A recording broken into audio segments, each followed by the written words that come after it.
E aí, minha diretoria, tudo certo? Vamos para mais uma obra, né? De amor e amizade, né? Crônicas da nossa querida Clarice Lispector.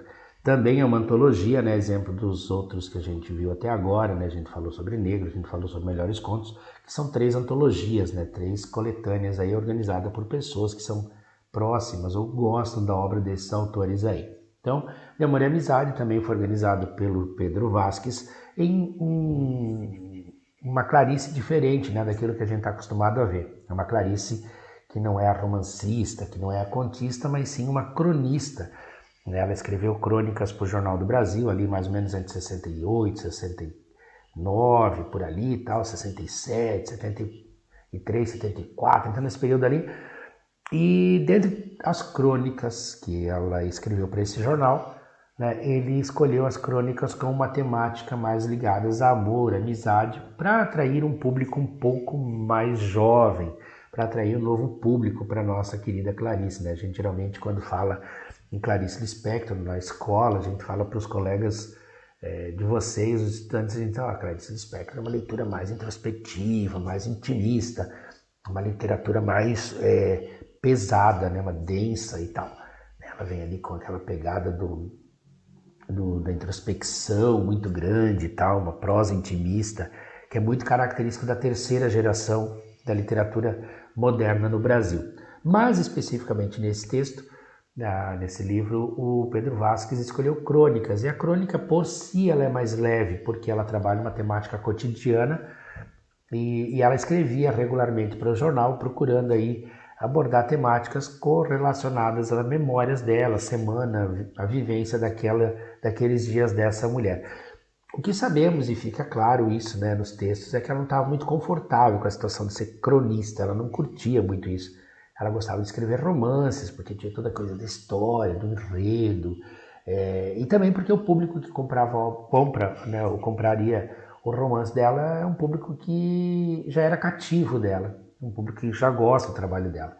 E escrever para jornal, ela nunca sabia onde é que aquele jornal ia parar, se na mão de alguém que entendesse o que ela estava escrevendo, ou enrolar uma peça de carro cheia de graxa numa oficina, ou que fosse parar nos pés de alguém num tapete de carro lá, quando alguém botasse para lavar. Então ela não se sentia muito confortável. Além disso, também tinha a questão da cobrança, né? Hoje você publica no jornal, claro que na época os jornais eram físicos, então você pegava o jornal, abria lá e tal, e mandava uma carta, na época, né, estamos falando de 67, 68, mandava uma carta para a empresa, para o jornal, e questionando, né, curtindo o texto que foi escrito, fazendo seus comentários, fazendo seu posicionamento. E era por carta, e ela recebia as cartas, e muitas vezes as pessoas não sabiam não tinham nem entendido o que ela tinha falado, então ela ficava meio desconfortável com isso. Eu penso que se ela fosse uma blogueira hoje, uma influencer hoje, né, ela talvez passasse pelos mesmos problemas, né, porque você publica alguma coisa numa rede social, vai vir um monte de gente ali fazendo réplicas e tréplicas, enfim, é mais ou menos isso, né, hoje é coisa mais instantânea, naquela época levava um dia, 2, até que a coisa chegasse a ela. Então ela não curtia muito essa coisa, ela não gostava, isso ficou muito claro.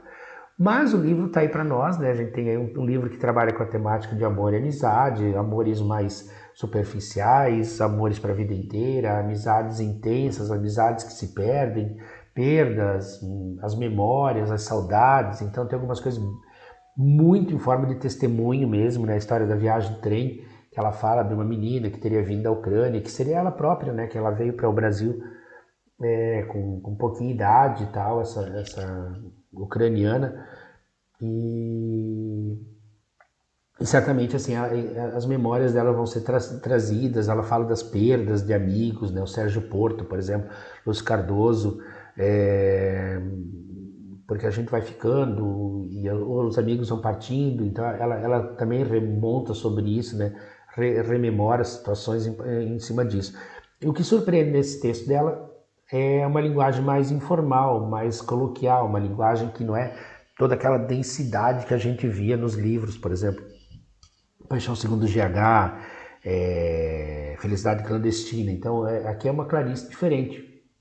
É importante a gente lembrar disso aí. E tem algumas histórias que são interessantes, né? Amor com a Ti, Cão com a Ti, masculino e feminino, que fala sobre a questão do ser, né? Depois que a pessoa se descobre e entende o que é, ela não retrocede mais, ela vai para cima. Esse livro é interessante, tem uma história do Bico de Bule Rachado, que é a história de é um conto, na verdade, né? Que fala de relacionamento. Ela tem crônicas, então eu falei de perda de amigos ali, ela tem crônicas que abordam praticamente tudo que envolve amizade e amor. Né? Esse Saudades é uma estrutura de prosa poética, então ela também mesclou um pouco de estruturas dentro do texto. Né? O que é uma prosa poética? É um texto mais marcado por sutilezas verbais, figuras de estilo, uma coisa mais bem elaborada, bem construída. O que não era a cara dela, né? Aqui a gente vai ter uma Clarice Lispector bem diferente, né? Mas o Crônicas de Amor e Amizade, a gente vai pegando os textos e vai observando as propostas que ela fazia, refletir sobre a nossa existência, refletir sobre a nossa vida a partir da ótica dela em um período que historicamente foi bastante conturbado no Brasil, né? Ali o período do governo militar, né? E ela estava no auge, né? Então assim, estava no auge. Mas os textos que nós temos ali não abordam essa temática, tá? Muito cuidado com isso, né? Muito cuidado com essa questão. E assim, se você observa, né, tudo muito em primeira pessoa, porque é bem intimista, né? Falei de relato, falei de testemunho, que é uma característica desse texto. E os questionamentos que ela faz, o que é legal é isso, né? Ela bota muitos questionamentos, ela bota muitas perguntas no texto que faz com que a gente reflita, né, um pouco sobre o que ela está falando. Né? Então a dinâmica é muito isso, né? Tipo, não pude deixar de pensar a Deus porque eu em lugar dele, quando isso aqui foi a morte de Sérgio Porto, a morte de Stanislau Ponte Preta, né, que é o pseudônimo do cara. E ela pergunta, por que não eu no lugar dele? Aí a gente fica pensando das pessoas que a gente perdeu ao longo da vida, e a gente às vezes começa a rememorar algumas situações dela, né? Dela a partir das nossas vivências também, né? E a partir das nossas vivências entender o ponto de vista dela, a ótica dela. Então é bem legal assim essa aproximação. E a gente pegando as crônicas, você observando as crônicas, a ideia de uma Clarice que se expôs, né? Ela se expôs, ela colocou ali a sua cara nessa dinâmica, nesses textos aí que a gente viu. E são muitas crônicas, né? E aí, de novo, a mesma dificuldade do conto, né? Lembrar de tudo, lembrar de todos esses detalhes. E é interessante, queridos, fiquem atentos a isso, né? A Clarice, nesse processo, em sendo muito intimista, em refletindo muito sobre a sua existência, se tiver uma questãozinha lá, colocando um fragmento de texto dela e um fragmento de texto da Lígia, preste atenção que lá na Lígia é narração, é um narrador, alguém contando essa história. Ainda que em primeira pessoa é uma coisa mais ficcional. Aqui é uma coisa mais verossímil, né? Tem uma coisa mais de verdades, né? E de reflexões a partir disso. Então, prestar atenção nisso. Outra coisa que tem de diferente nas duas, né, se você observar, é que a Clarice faz mais perguntas. Tá? Ela questiona mais, ela se questiona mais, ela questiona a vida, questiona a existência. A Lígia é mais, de novo, ficcional. Então, se colocarem um fragmento de texto dela e um fragmento de texto da Lígia, você observa essas características, né?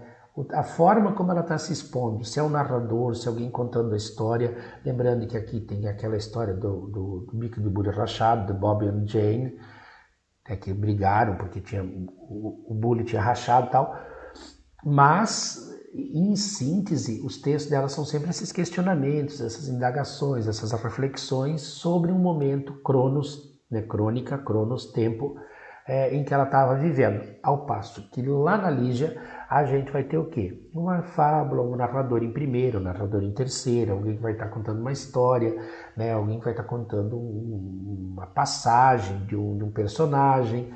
Então há essa diferençazinha aí que é bem interessante vocês lembrarem. A CAF gosta de fazer esse tipo de questão, tá? Para você associar autor e obra, né? Autor e fragmento. Então fica uma dicasinha para vocês aí prestarem um pouquinho de atenção, tá bom? No mais a gente vai conversando, temos daqui a pouquinho mais um outro vídeo, mais um outro bate-papo e até a próxima aulinha que a gente vai fazer aí, tá bom? Um abraço para todo mundo, vamos que vamos, valeu!